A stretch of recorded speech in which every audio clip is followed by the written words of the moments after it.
Hi, Bill. Welcome to the show. It's great to be here, John. It's a pleasure. It's a pleasure for me to have you as well. Dan Clefstead is the one who recommended you calling me. He did. He wrote a great book about vampires. We Hmm. I do a radio show with Carrie Kendall, Playboy's Miss September 1990, who's a dear friend. And it was an arts oriented show, and Dan was a two-time guest, and he's also been a guest on the podcast Chicago Writes at chicagowrites.org. And I wrote the foreword to his book on marketing. Oh, cool. Very cool. All right. Well, we're going to get to all of that and your website and podcast and all the books that you've written. I think there's about four or five of them. I'm very interested in some of those I've titles. got There I've got six now. Yeah. six. Oh, great. Well, we can talk about every single one, but why don't you tell us a little bit about your past and how you've come up through the ranks to get to the point where you've written six books and who you are exactly? Yeah. No, so I've got six books in print. My first novel, Broken, was recommended by the National Association of Mental Health Institutes here in the States, for its subtext on PTSD. I loved that book. It takes place up along the Lake Superior shore in Michigan, and built from built from a short story. I read an article, a news article. I think this goes back to 1977 or 78, that I found that was about a man who claimed to have survived the wreck of the Edmund Fitzgerald. And so I built a story around that, and I've been through a war, and did relief work for Rwanda. So PTSD was a part of my experience, and I incorporated that into a love of the Lake Superior shore, and just the abject wilderness up there. Interesting. Um, I also have a war memoir, Everything for Love, about my experiences during the siege of Sarajevo, where I went as a witness and met my wife, a competitive dancer and an artist in her own right. And we're about to celebrate our 30th anniversary. So, Excellent. Well, nice. uh, Nice. and I have to say that, otherwise she'll throw something at me. But Well, you've done it. It's here. It's now. All right. that's See the videos. She knows now. Very good. covered the base. Yep. Um, I also wrote a novel for the Occupy movement, as a bit of a fundraising effort, but it was kind of based on some of the things there. It was just a dystopian social science fiction piece called The Last Man. And then I also wrote a critically acclaimed investigative piece about the downing of Malaysian Airlines Flight 17 Right. over Ukraine in 2014, which I wrote in 6 months with extensive contacts, intelligence and airline contacts around the globe, leaning on 20 years of experience in the airline industry. And I beat out the official report by almost a year, Hmm. and exceeded its scope. So I think and I've heard from a number of people in the airlines that it's the best um, recreation and investigation into that. Okay. Um, and I just completed a full edit on a 12-year project titled "A History of Light for the Artist," Volume One, Culture, Art, excuse me, and Social Evolution from the Big Bang to the New World, in which I follow a photon from the Big Bang and weave it through a narrative about excuse me, about the arts, Hmm. music, and how they're all interrelated: music and literature, the visual arts, sculpture, architecture, all of that, and bring that whole world into, no pun intended, on the photon, full focus. Okay. And then my latest novel is, which we're ostensibly here to talk about, is The Assassination of Baby Hitler, a love story. Yeah. Yeah. That's the one that really got my attention, and the one that you promoted most when we were communicating via Yes. email. Via email. You know, hearing you talk about all these things, such a wide spread of content. Do you mind me asking, what do you do for a living? Right now, through writing. Okay. But uh, previously, as I said, I spent years in the airline business working for United and Lufthansa, globally, and I'm a visual artist as well. So Okay. I've had some success doing that, and a playwright. So just Excellent. add to the Sure. You know, more hats the better sometimes, eh? list. That's right. That's Absolutely. right. So But now you're just writing books. That's good. predominantly, I don't know if you or your audience is familiar with the photographer Vivian Maier, who's gotten some attention lately. She was a street artist in New York, and then she moved to Chicago. I knew her and would spend mornings watching the sunrise over Lake Michigan. Mm, I never knew who she was. A local photographer here in the city, Dave Kogan, would always see us sitting and chatting on the bench. And and then winter happened, and at that April, I think 2009, she fell and hurt herself and then subsequently passed away. mm, So visiting the beach one day, Dave walked by and said, "Did you hear about Vivian?" And I said, "No, I didn't even know what her name was. We had never really formally introduced ourselves. We just bonded over this shared love of mornings and fate and sunrises." And she said, "Oh, so Dave said, I'm so sorry to tell you, she passed away." mm. And I said, her name was Vivian. She says, yeah, she was Vivian Maier. She was a great photographer. And as it turns out, she's um, one of the most celebrated, and emerging as one of the great 20th century photographers. And so I'm recreating as a narrative play, um, those conversations that we had about Ah, life and fate and the wonderful. commodity of moments. Great. So That yeah, sounds really good. That's what you're working on right now. that's what I'm working at. That and the history of light for the artist. Of course, yeah. Well, I that's really right up my alley. I love stuff like that. Yeah, indeed. So you want to mainly promote your book, The Assassination of Baby Hitler, a love story at that. I love. Well, you got Yeah. my curiosity. Let's go for it.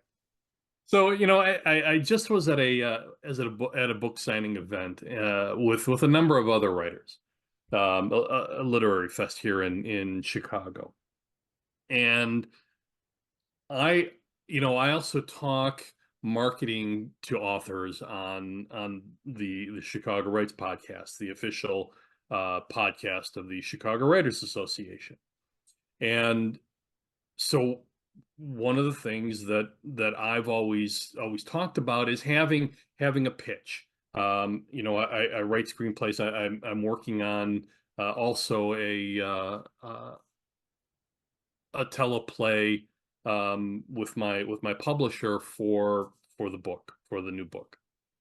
And so you have to practice an elevator pitch. That's also very, very important. The Chicago Writers Association every March has Let's Just Write, an uncommon writers conference in which they bring in agents and publishers and do pitch sessions. You get 5 minutes in front of a publisher or an agent, uh, and then you move on to the next person.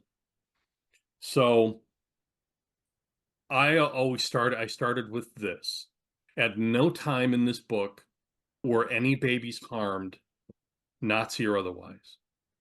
So and that always got a little bit of a laugh, right? And I sold a number of books based upon that line. At no time in the writing of this book were any babies, Nazi or otherwise, harmed. And that brought people in closer, and then I could learn some more about their interests and what they look for in a novel. If you write a novel that's real enough and substantial enough, you're you can cast a very wide net for tastes. Do people like adventure? Do they like romance? Do they like subtext and intrigue? Are they into science or philosophy? And all those elements, I think, are important elements to a book. So Baby Hitler, is it really Hitler, or is it you're just using this as some sort of analogy for something else? Well, here in the States in 2016, a presidential candidate who I won't name made an astounding, people can figure it out, made an astoundingly stupid comment that if he could go back in time, he would kill baby Hitler, Hmm. which just set up a whole a Right. whole list of moral moral minefields and or all these ethical and moral questions, and I had to explore that. What is the nature of evil? When is a person or when is a soul responsible for that evil that they perpetrate later in life? What is the process that gets them there? Every child grows up with a certain set of characteristics and likes and loves and passions and hates and perversities and benefits. And in the book, I argue that it's the push and pull of society and their internal struggles that leads them to that point. It's a process. So why don't we see Hitlers everywhere? Perhaps we do, but why don't we see Hitlers everywhere? And what leads someone to become a Hitler and others to not become a Hitler? With that maybe that predisposition for those thoughts, those ideas, or those feelings. And so I had to explore that.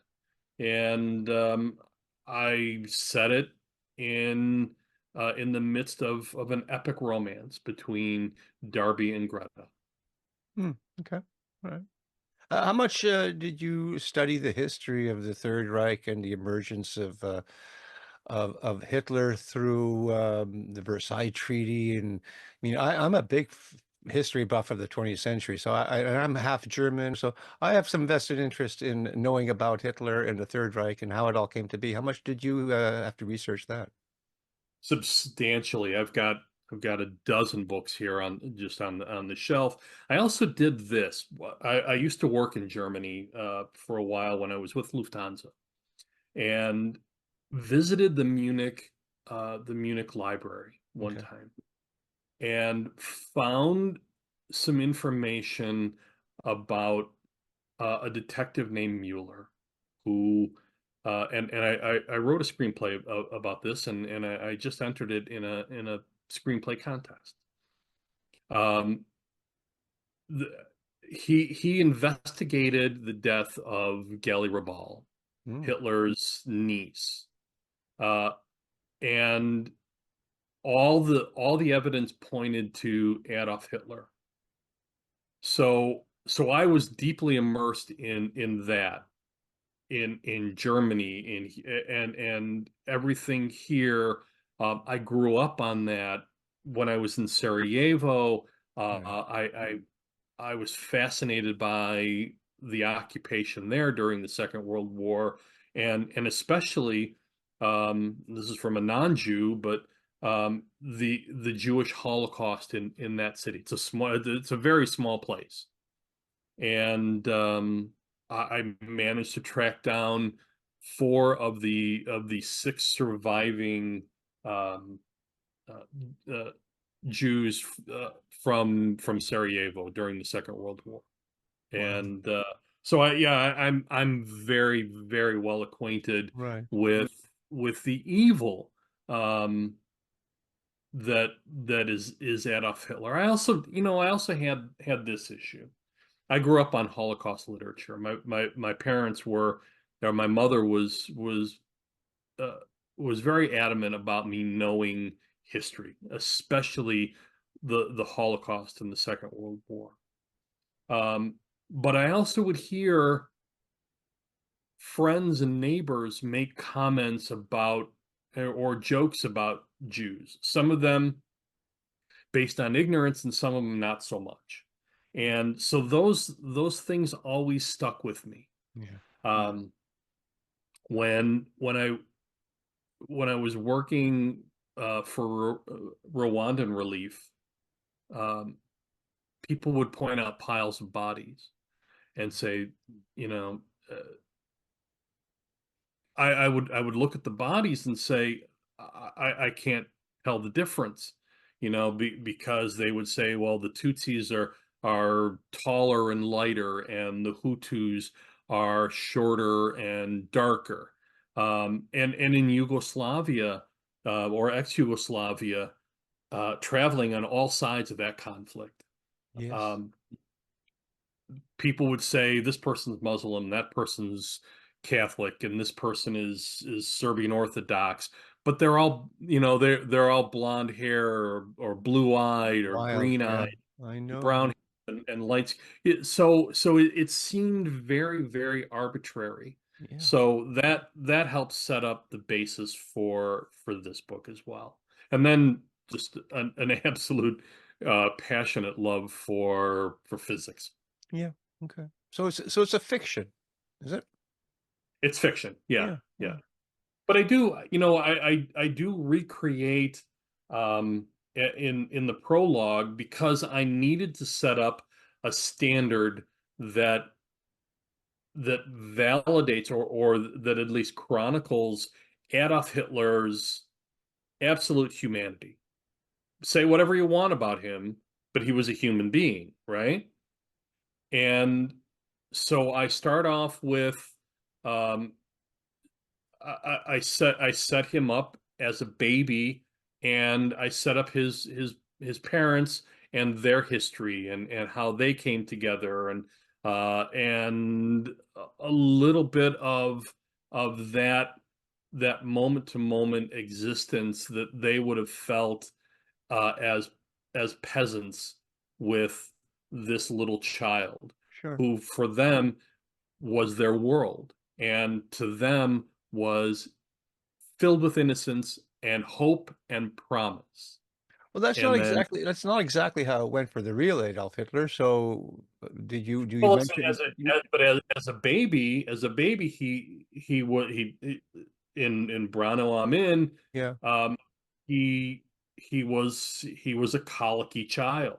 Mm-hmm. Um, Clara Hitler had to deal with an overbearing, often abusive husband who Yeah. was also her second cousin. They had to Yeah. get state permission in Yeah. order to be married.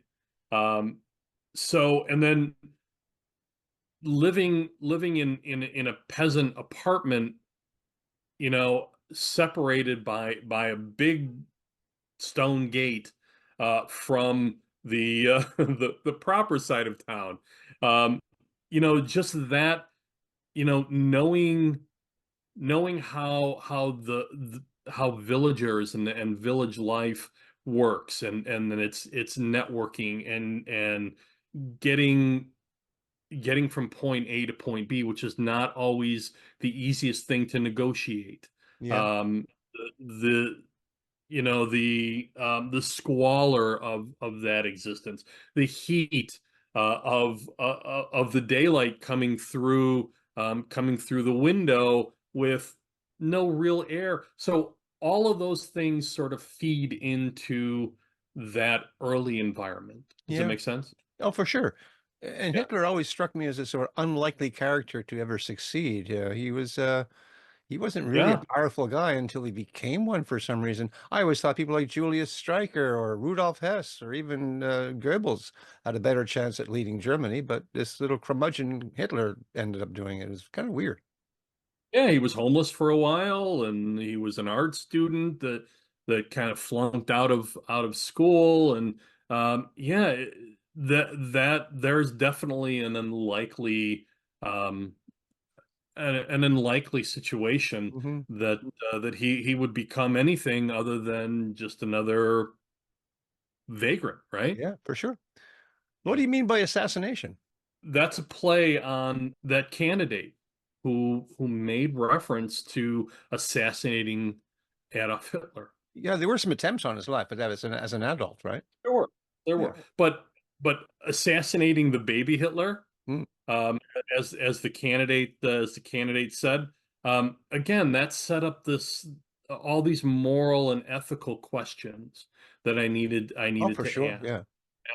So Darby really doesn't want to kill baby Hitler. He just wants to get home. Hmm. And he's fallen in love with this girl. So maybe he can get home hopefully he can get home with her. And so he relies on his science, on his knowledge of science, um, and some of the little tidbits he learns along the way about wormholes and all this, and it becomes this sort of scientific mystery that that he solves with the reader along the way. Okay. Is he assassinated, or are you just exploring what it would be like, all the consequences thereof, without giving the That story away? is that is the climax Okay. of a book, and I think people will be astounded. I think so too, because I've run in circles where people have tossed that idea around, a little bit of shoegazing about what would happen, and people I've talked to who are like history. Well, then this would have probably happened because, World War One still took place, regardless of whether Hitler is alive or not. Interesting But stuff. again, again, Darby muses, why not teenage Hitler? Why not, Hmm. World War One? So Yeah. why does everybody fixate on baby Hitler? Yeah. Yeah. I mean, he could have died in World War One very easily, right? He almost did. Yeah. Gassed. Yeah. Was gassed. Yeah, Yeah. yeah. So when did you write this book? I started writing this book back in 2018. When did you publish it? Just this past spring Okay. with Renegade Press Okay. LLC, Okay. Apple. Very good. Very good. Yeah. And that's your sixth book that you've written? It's my sixth book. Okay. Yeah. I've got I've got five others that I need to get out, but those are the ones that I've published. Yeah, I think I noticed here in Canada when I go to Amazon, it's only this book that's available, but if I go to the American Amazon, the rest of the books are available there too. Yeah, yeah. So I think that's a consequence of publishing with the publisher. The others were published independently. So Okay. Okay, I see.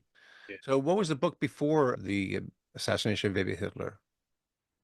That was Everything for Love. Or not, Everything for Love. Oh, that's the memoir. Right. Yes. Who's that on Yeah. the cover? That's my wife Anna. I took that picture teasing her. That was before we were engaged. We were even talking about marriage. We knew each other for 10 days. We were engaged for two. Okay. Um, and got married 3 blocks from the front line, and even had a sniper friend of ours come over and stand in on our wedding. Okay. Uh, Well. but Wow. that was at the bombed out National Library, and I was, we were making plans for maybe an eventual reunion.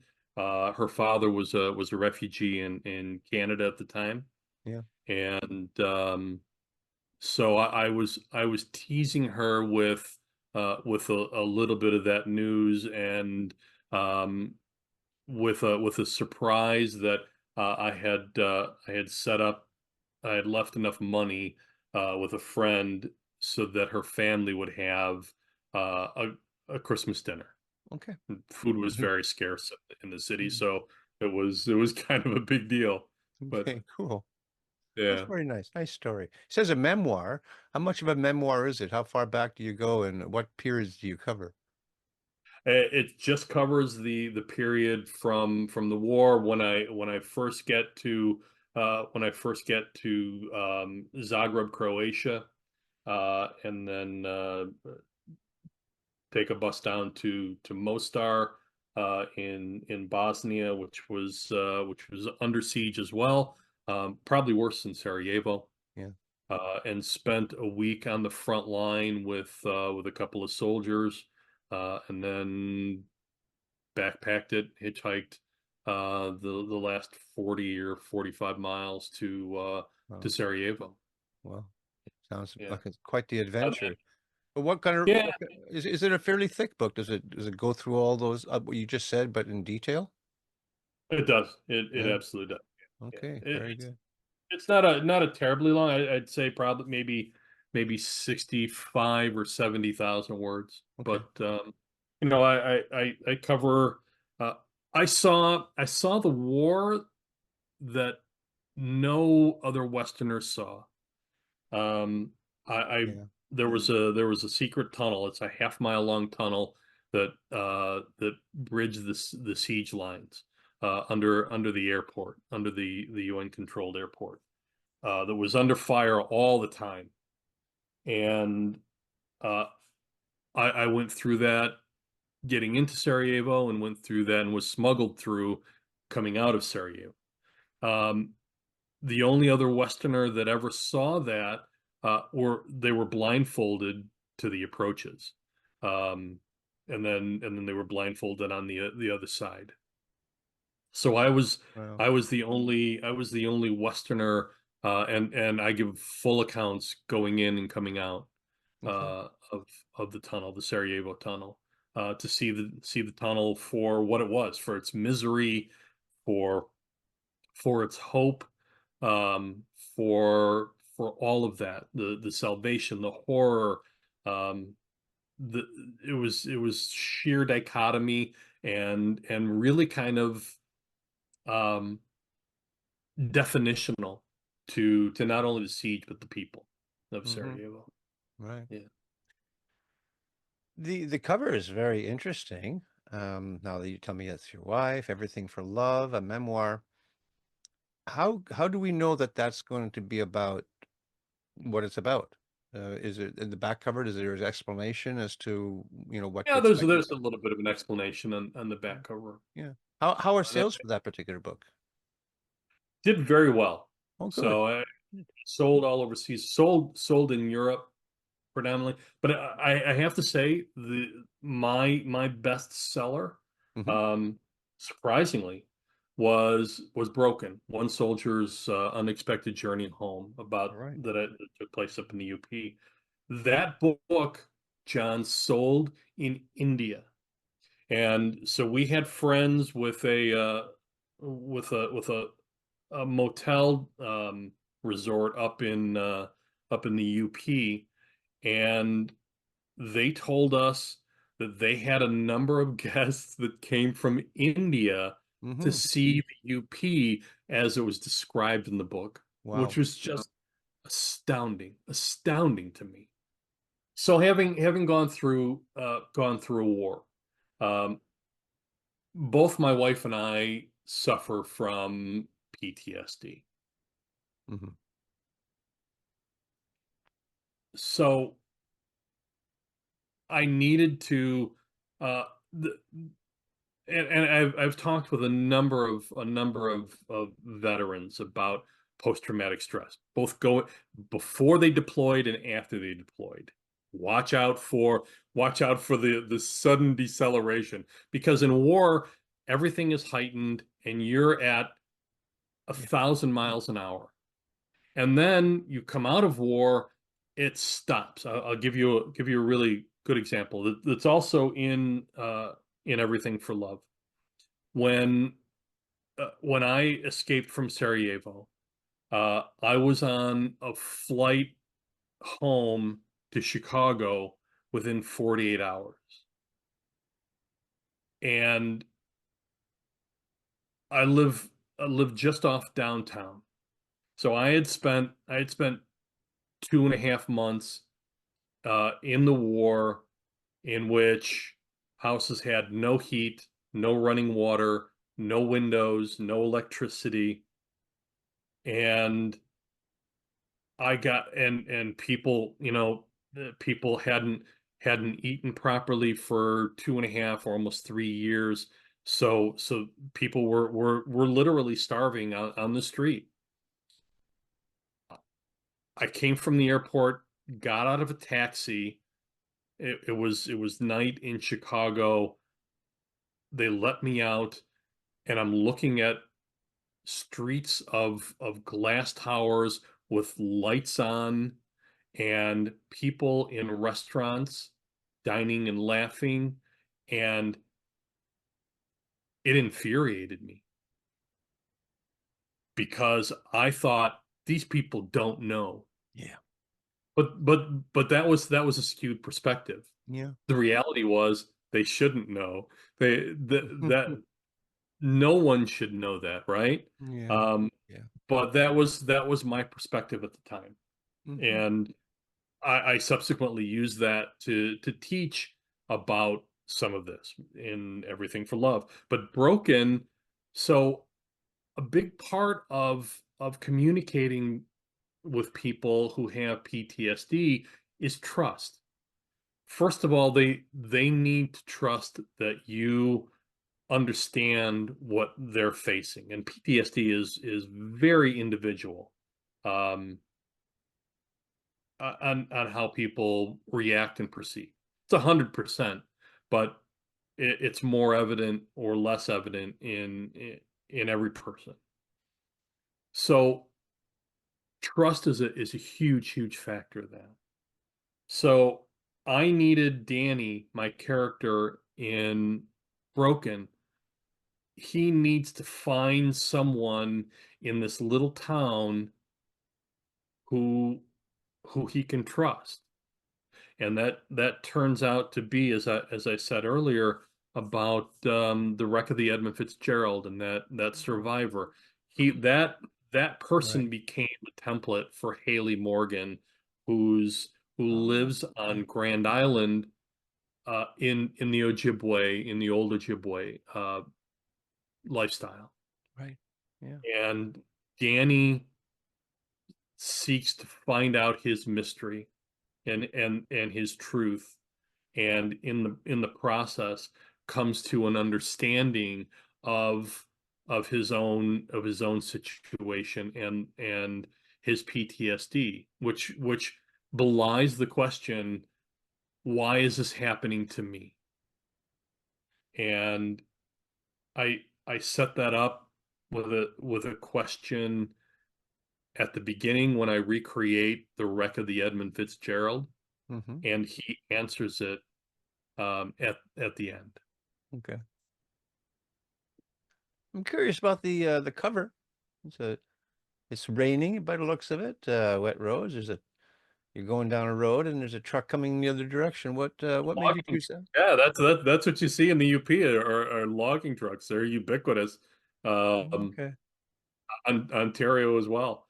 Okay. But my wife yelled at me for taking that picture from the the driver's side Oh, of really? the of a moving car.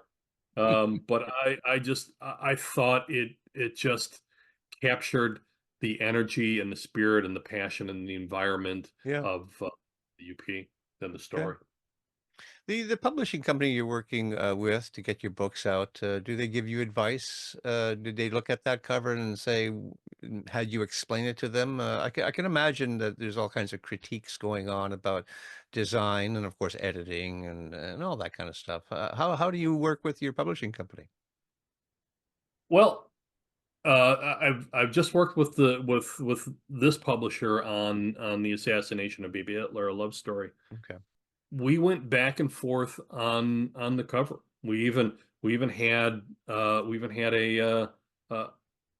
an early reader who did a cover for us that we actually began with. So we had a limited run uh, with that cover, which my publisher really preferred.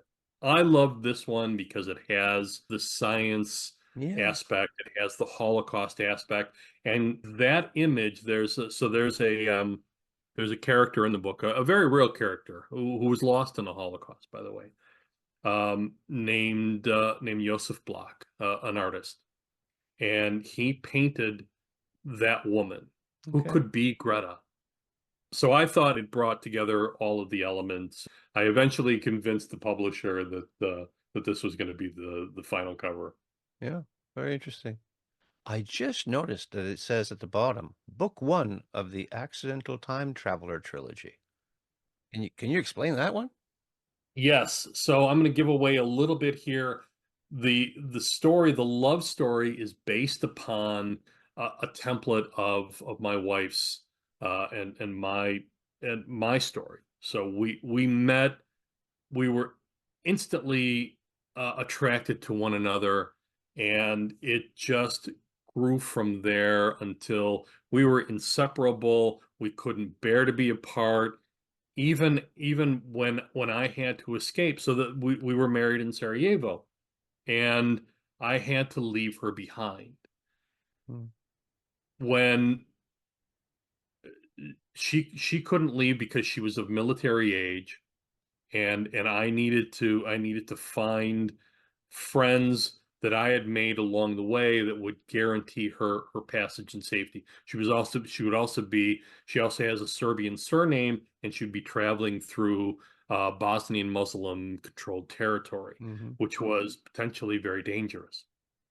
So that spring, the United Nations opened up what they called the Blue Road, and she was able to get out with her family and make it to a city where a friend of mine, a Bosnian soldier, was waiting to meet her and take care of her and get her across the line. So, but then she ends up back in the war. When the war moved to Croatia that spring, she was back in it. Yeah. So the other aspect of this is I survived the war. She survived the war. Why? And what are we going to do with it? You're kind of compelled to be a teacher. So that's the background for the trilogy. In the second book, because there's not enough negative energy to hold open the wormhole long enough to get Greta all the way to Darby's time, she ends up in the 1960s in East Germany, Okay. communist East Germany, where now she has to find a way, excuse me, she has to find a way to get back to Darby's time, or ahead to Darby's time. But can she do that? And will she be a little old lady by the time that they're able to be reunited, if ever, right? Hmm. So that sets up that book. The third book is why Darby was chosen, and why he was picked to be, because there's a lot of questions that he poses during the first book about why aren't there time travelers everywhere? Hmm. Why aren't there ninjas for Nazis out there to protect the baby Hitler? Why aren't SEAL teams going back in time to try to off baby Hitler, right? So, why doesn't somebody from the future show up with a laser weapon on D-Day and change the course of battle? Yeah. So, but we don't see that. Time seems to flow in a very orderly fashion. So the third book uh explains why Darby was chosen and what he does with that knowledge. The other two books, where are they at right now? What stage of production? I'm about 2/3 of the way done with book two, Hmm. uh, just titled Greta, because it's about her. Um, and I still don't have a title for book three, but it's outlined. Okay. Yeah. That one is going to take a little bit more time because it really deals with social media and international politics and all that Darby has to overcome um, when he goes to the world and says, "This is what I did," Hmm. and all the permutations of that, proving or not being able to prove that he was back in time, and all those things. So that one requires a little bit more nuance, Okay. Sure. and Sure. I need to stay very true and consistent with the science. Yeah. Sure. Yeah. Yeah. So you got your hands in a lot of projects going on there. How do you manage your time? I write constantly.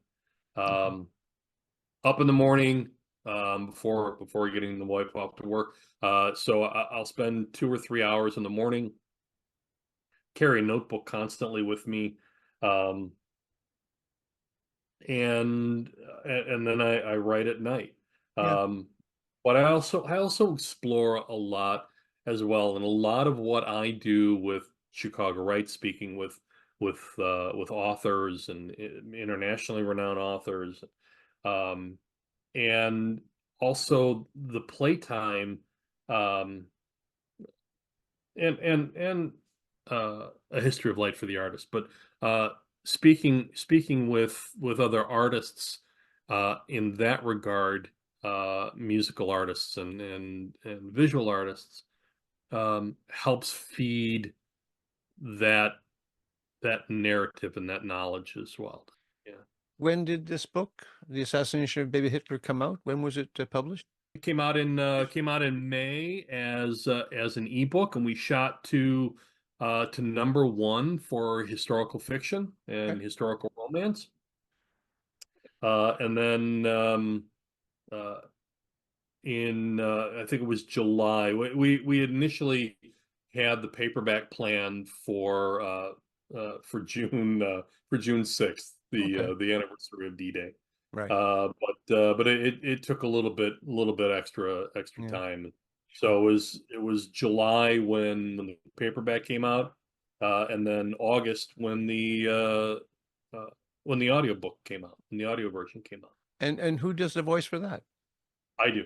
I do. Oh, And I was very, very proud. I was very, very proud to bumble through a little bit of German, but doing all those characters that I had heard in my oh, head cool. so many years, that I got to play them, and I got to emote as I wanted them to be Yes. heard, Yeah. and it was just a blast. And I added a little bit of sound design in the background. Okay. Little dynamic version. Yeah. It's good. Yeah, yeah, yeah, yeah. Did you do it yourself at home, or did you go into a studio? And how did you do I it? did it.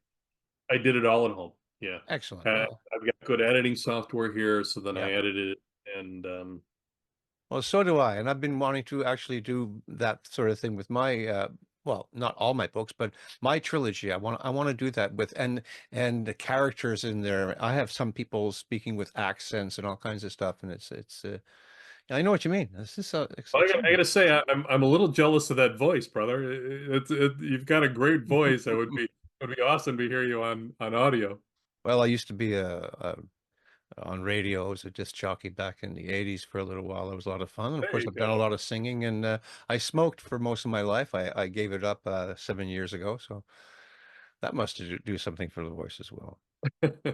Now, right now we're talking, it's October. And you mentioned these came out in June, July, and August. How are sales Yeah. for you? Uh, they're pretty good. Um, they could always be better, but we're always competing as authors with 2 to 4 million books a year. Yes, yes. And many of those really, don't go anywhere and are very small or self-published. I just spoke with an author from New York who wrote who wrote a memoir about his little town. There was a great story, and I found a lot of connection with my own background, growing up in a small town. But it's decidedly a very local, a very local piece, and it was written really for his grandkids. Hmm. He's had great success in it being the most checked out book, in the local library, and it's a great memoir. But a lot of that encompasses, I think, a lot of that 2 to 4 million books. Yes. So, but the other conversation that I've had with authors, and I just spoke with Jonathan Eig, the Pulitzer Prize winning author of King, A Life, about Martin Luther King Jr. And he still goes out and promotes the books because he's making that emotional connection. And I found really my best sales have been through face-to-face meetings, book fests, book signings, um, in which there's you get to look in your potential reader's eyes or potential buyer's eyes, and make that connection, have that conversation, throw out that tagline, um, all of that. That's really the cornerstone, I think, of modern sales. And I speak with musical artists as well who say the same thing, that it's it's making the emotional connection with the music on stage, but they can't rely on people to go and find them online because there's too many distractions. Their best opportunity is to get a CD or a flash drive of their work into the buyer's hands, and make that connection. So that's I've had I've Absolutely. Yeah. yeah. So we took a big box of books to the Lit Fest here in Chicago, and I nearly sold out. But it was getting out, it was getting outside, around the table, and meeting the people face to face, one on one. It's a Mm. lot of work, it's a lot of energy, but that's what makes the difference in sales. Absolutely. Yeah.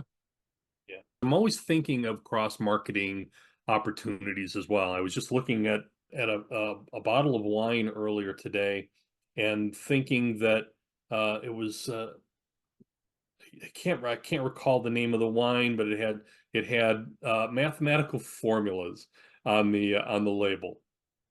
Hmm. And I thought, wow, there's a possibility of a good cross marketing. So Yeah. I spoke with an author over the earlier this summer, and she wrote a children's book about uh, a dog that she had that passed away.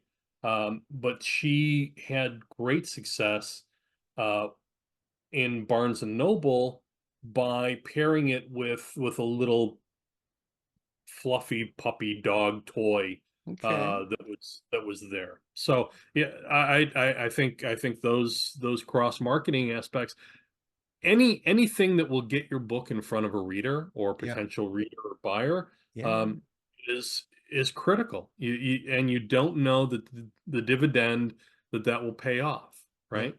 Yeah. Sure. Even a dog-eared, beaten up old copy may lead someone to say, I need to have a good copy of that book online. They could pick it up at a garage sale. I've Yeah. spoken with Sure. with artists who have picked up books in garage sales, and that was their favorite all-time book for Hmm. a nickel or 30 cents or a dollar. Yes, it's been, yeah, for sure. Absolutely. Yeah, yeah, Yeah. yeah. Well, Bill, you want to give your so-called elevator pitch for Assassination of Baby Hitler? Love story? First and foremost, it's an epic love story between my 21st century community college physics professor named Darby and an older Bavarian woman named Greta, who's just 130 years older than she is, to be exact. Darby has to use his knowledge of physics to try and figure out how to get home, and maybe, hopefully, with Greta. There's a great rock and roll theme for people who love rock and roll. The science is real, and it's fun and accessible, and it's interesting. There's some great love scenes that I had fun with, that are a little silly and um, a little reminiscent of my own, but I think people will find a great deal about the assassination of baby Hitler, a love story in which, and this is not a spoiler because you won't be able to guess the ending, um, no babies, Nazi or otherwise, were harmed in the writing of this novel. Good. Glad to hear that. Okay, Bill. It was a lot of fun talking to you. You seem like a very It was, interesting gentleman.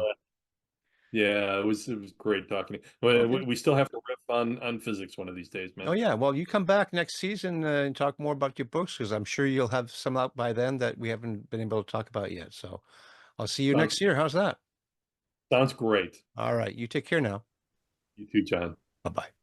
Bye bye.